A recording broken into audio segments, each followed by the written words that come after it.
He almost didn't stop. That's the thing that stays with Corbin Ashwell now, years later, when he tells this story. He almost walked straight past her. It was a Tuesday morning in late October, the kind of morning Chicago doesn't apologize for. The wind off Lake Michigan was vicious, cutting through even the best coats, and Corbin's was very good. He was running 12 minutes behind schedule, which for him was practically a catastrophe. He had a 9 o'clock with his senior leadership team, a vendor call at 10:30, and a board presentation that afternoon that his assistant had color-coded across 3 separate calendar entries. He was the kind of man whose days were engineered, not lived. He was cutting through the lobby of the Meridian building, his usual shortcut from the parking structure to the elevator bank, when he heard it, a soft, frustrated sound. Not a cry, not loud enough to be dramatic, just the particular sound a person makes when they've been struggling with something alone for too long, and are starting to lose hope that it will ever work. An elderly woman was standing near the security desk, maybe in her mid-80s, wearing a tan wool coat that was slightly too large for her and clutching a canvas tote bag against her chest like it might float away. She was staring at the building's digital visitor check-in terminal the way you stare at something when you no longer trust your own eyes. Her fingers hovered over the screen, trembling slightly, pressing nothing. The security guard at the desk had his head down, scrolling through something on his phone. Corbin had 7 floors to ride and 11 minutes to do it in. He stopped anyways. He wasn't sure why, exactly. Maybe it was the way she reminded him of his grandmother, Edna, who had passed 4 years prior, and who had called him every time she needed to update her phone password. Maybe it was something more instinctive, the way a person sometimes just knows they're about to walk past something they'll regret. "Excuse me, ma'am," Corbin said, stepping up beside her. "Can I help you find something?" She looked up at him with an expression of profound relief, the kind that suggests she'd been hoping someone would ask for a while now. "I have an appointment," she said carefully, as if she'd rehearsed the sentence but wasn't sure it would work. 9 o'clock, with someone on the 14th floor. They sent me a code. She reached into her coat pocket and produced a small piece of paper, actual paper folded in quarters, on which someone had printed a QR code and a 10-digit confirmation number. "But the machine doesn't want my code. I've tried it twice already and I'm afraid to try again." Corbin looked at the terminal. The visitor system was a newer installation, one of those sleek, unnecessarily complicated kiosks that the building management had rolled out last spring. He'd heard his own employees complain about it. He tapped the screen back to the start screen, which had apparently timed out on her, and read the confirmation number aloud as he entered it digit by digit. The printer at the base of the kiosk hummed and produced a visitor badge. "There you go," Corbin said, peeling the backing and pressing it gently to her lapel. 14th floor, elevators right around the corner. "You've got about 4 minutes, you're going to make it." She looked down at the badge, then back up at him, and her eyes were unexpectedly bright. "You know, 3 people walked past me," she said, "just while I was standing there." Corbin didn't know what to say to that. He smiled, told her to have a good meeting, and headed for the elevator. He was 8 minutes late to his 9 o'clock. He didn't think about the woman again for the rest of the day. Corbin Ashwell had built Ashwell Logistics from a regional freight company with 11 trucks and a lease on a warehouse outside of Gary, Indiana, into a mid-sized national operation over the course of 14 years. He was 41 now, not especially tall, with the kind of face that looked younger until you got close enough to see the lines around his eyes that had been put there by budget shortfalls and contract negotiations and the specific exhaustion of being responsible for 437 people's livelihoods. He was proud of what he'd built. He was also, by the autumn of that year, running out of time to keep it. The company had overexpanded 18 months prior, acquiring a struggling competitor at a price that had seemed aggressive but defensible. Then fuel costs spiked. Then 2 major contracts didn't renew.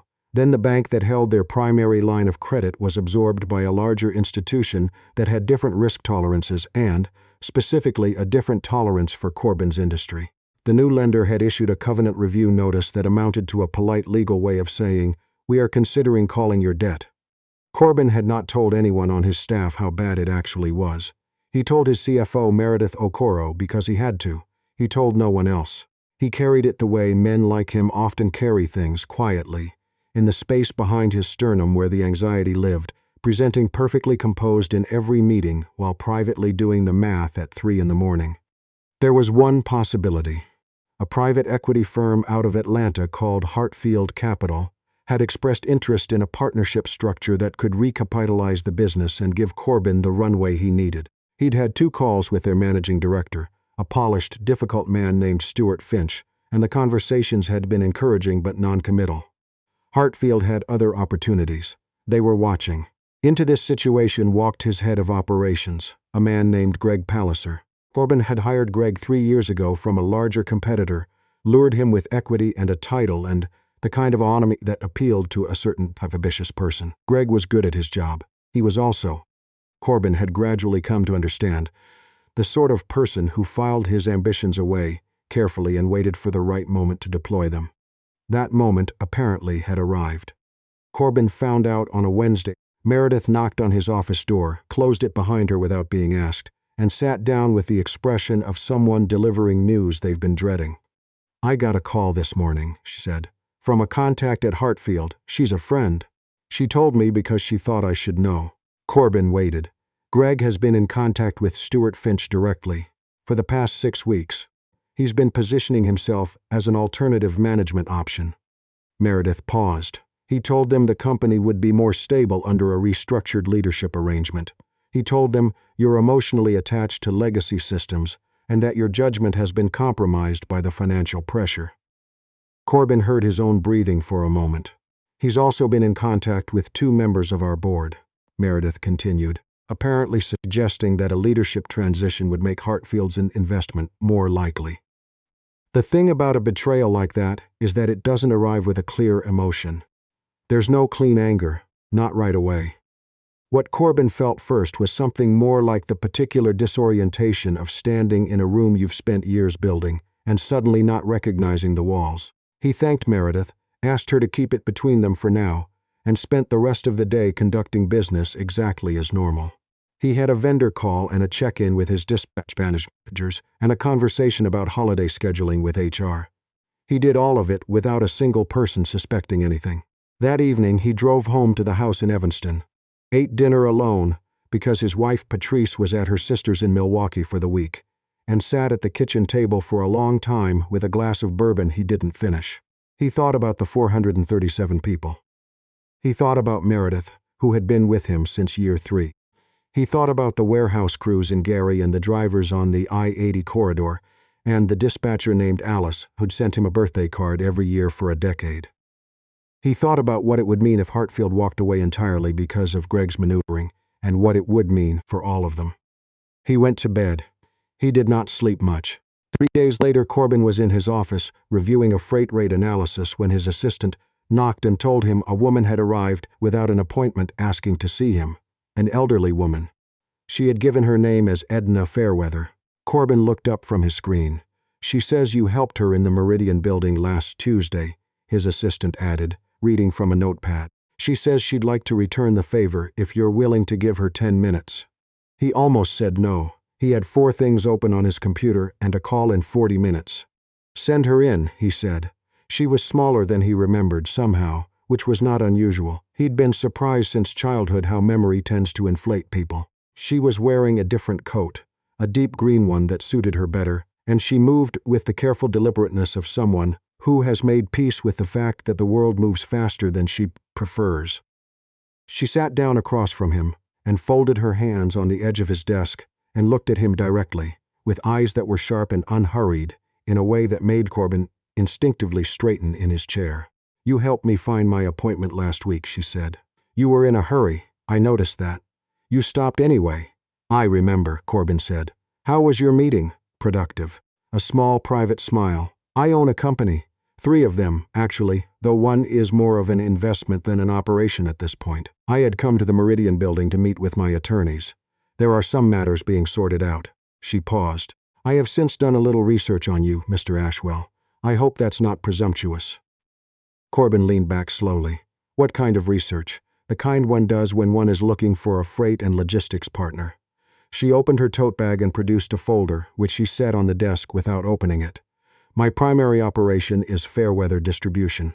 We move medical and pharmaceutical supplies, primarily in the Midwest and lower Great Lakes region. We have been with our current carrier for 9 years. They were acquired 8 months ago, and the new management has been, in my assessment, prioritizing volume over reliability. I have had 3 late deliveries to hospital clients in the past quarter. In my business, that is unacceptable. She pushed the folder toward him. I've had my team pull your on-time numbers over the past 2 years, your OSHA records, your driver retention data. We also spoke with 2 clients who gave you references without you knowing. She tilted her head slightly. You have a very good reputation with people who depend on you. Corbin opened the folder. The volume figures alone were significant. He recognized some of the hospital names. Large regional systems, the kind of contracts that come with long commitments and predictable revenue. Mrs. Fairweather, he said carefully, I appreciate you coming in. This is genuinely interesting. But I want to be honest with you. We're in a complicated moment operationally, and I wouldn't want you to commit to a partnership without knowing. I know about the covenant review, she said simply. Corbin went still. I have been in business for 43 years, Mr. Ashwell. I have relationships at most of the major lending institutions in this region. I'm not here in spite of your difficult moment. I'm here because of how I expect you would handle it. She looked at him steadily. A man who stops for 11 minutes when he's running late because an old woman can't operate. A kiosk tells me something about how he runs a company. Corbin was quiet for a moment. The afternoon light was coming through his office window at a low angle, the way it did in late October, turning everything amber and precise. What are you proposing? He asked. A 5-year exclusive contract for all Fairweather distribution freight movement. The volume, as you can see, would be substantial. She folded her hands again. I'm also prepared to make an introduction. Stuart Finch at Hartfield Capital is someone I've known for a long time. I sat on an advisory board with his father. Stuart respects my opinion, whether he would admit it or not. If I tell him that Ashwell Logistics is the right bet, and that its leadership is exactly where it should be, he will hear that. Corbin stared at her. Why would you do this? He asked. The question came out more plainly than he intended, but she seemed to prefer it that way. Because I've been the person standing at the terminal, she said, not with a kiosk, but I have been in rooms where nobody stopped. I know what it costs to do what you did, and I know what it's worth. She rose slowly from her chair, smoothing her coat. I'll leave the folder. Think about it. I'm not in a hurry. She was gone before he'd quite processed the conversation. Corbin sat with it for the rest of the afternoon. He called Meredith into his office at 5:30, after the building had mostly emptied out, and walked her through the folder. She read in silence, running numbers in her head the way she always did, and when she looked up her expression was the most unguarded he'd seen it in months. This would do it, she said quietly. I know. How did this happen? Corbin was quiet for a moment. I was late for a meeting, he said. The following morning he called Edna Fairweather back. She answered on the second ring, which he appreciated. They spoke for 22 minutes, during which they agreed on the basic structure of a contract, the timeline for introductions, and a meeting with Corbin's team the following week. She also, near the end of the call, said something that he'd thought about many times since. She said, about the gentleman in your operation department, Greg Palliser. Corbin went carefully still. I have a few friends at Hartfield, she said, with a tone of extreme mildness. I understand that he's been having conversations he perhaps shouldn't have been having. I imagine you're aware. I'm aware, Corbin said. What are you going to do? He had thought about this. He'd run through every version of it, the confrontation, the firing for cause, the option of simply watching and waiting. I haven't decided yet, he said honestly. She was quiet for a moment. I fired a man once early in my career for doing something similar. He had a wife and a young child, and at the time I didn't think much about that. I only thought about what he'd done. Another pause. I've thought about it since, fairly often. Not with guilt exactly, but with the understanding that how we handle those moments says something about the shape of the company we're building. Corbin thought about Alice and her birthday cards. He thought about the 437. He's good at his job, Corbin said. Most people are, she said. That's what makes it hard. The day Corbin called Greg into his office, he had already moved every sensitive strategic document to an access-restricted folder and quietly arranged for legal to review the relevant confidentiality provisions in Greg's contract. He had closed the door. He had not called HR because he didn't want an audience for this, and because he wanted Greg to have the experience of being spoken to like a person. Greg came in with the polished composure of someone who wasn't sure what the meeting was about, but had decided to perform confidence as a precaution. "Sit down, Greg," Corbin said. He sat. Corbin told him without raising his voice. He said it plainly without raising his voice. First denial written in the jaw. Then the recalibration. Then something that looked, underneath everything, like relief. The relief of someone who's been holding a heavy thing and has been waiting, without admitting it, to put it down. "I haven't fired you," Corbin said. "I want to explain why." Greg looked up uncertain. "Because I think you believed what you told Hartfield, at least partly. I think you looked at what was happening with the company and you calculated that you were the safer bet, and maybe part of you even thought that was better for everyone." Corbin leaned forward. "I understand the calculation. I don't accept it, but I understand it." He slid a document across the desk. "These are your new terms. Your title changes to Director of Fleet Operations. Your equity position is restructured. Your strategic access is adjusted. You'll report to Meredith." He paused. "You're good at the operational work, Greg. You're very good at it. What I can't have is someone at that level making decisions about the future of this company in conversations I'm not part of." Greg stared at the document. "Why?" he asked finally. "Why not just fire me?" Corbin considered the question. "Because we have 437 people who need this company to still be standing in 5 years, he said. "And because I'd rather spend the next 12 months watching you decide who you want to be than spend them hiring someone new and hoping for the best." He was quiet for a moment. "Also," Corbin said, "someone recently reminded me that how we handle these moments says something about the shape of the company we're building." Greg took the document. The Hartfield partnership was formalized in January. It was not a bailout. It was a structured recapitalization, with Corbin retaining operational control and the board composition largely unchanged. Stuart Finch had called him directly after speaking with Edna Fairweather, and the tone of the conversation was entirely different from their previous exchanges. Not warmer exactly. Stuart Finch did not do warm, but more direct, more honest. The kind of conversation where both people were actually saying what they meant. Fairweather Distribution became Ashwell Logistics' largest account by February. The hospital contracts came with exacting specifications for on-time delivery and cold chain documentation, and meeting them required Corbin to restructure 2 of his regional routes and upgrade the tracking systems on 16 vehicles. It was not easy. Nothing about it was easy. But the 437 became 479 by spring, and by the following October the covenant review was resolved, and the line of credit was refinanced, at terms Meredith described as, and this was high praise from Meredith, not bad.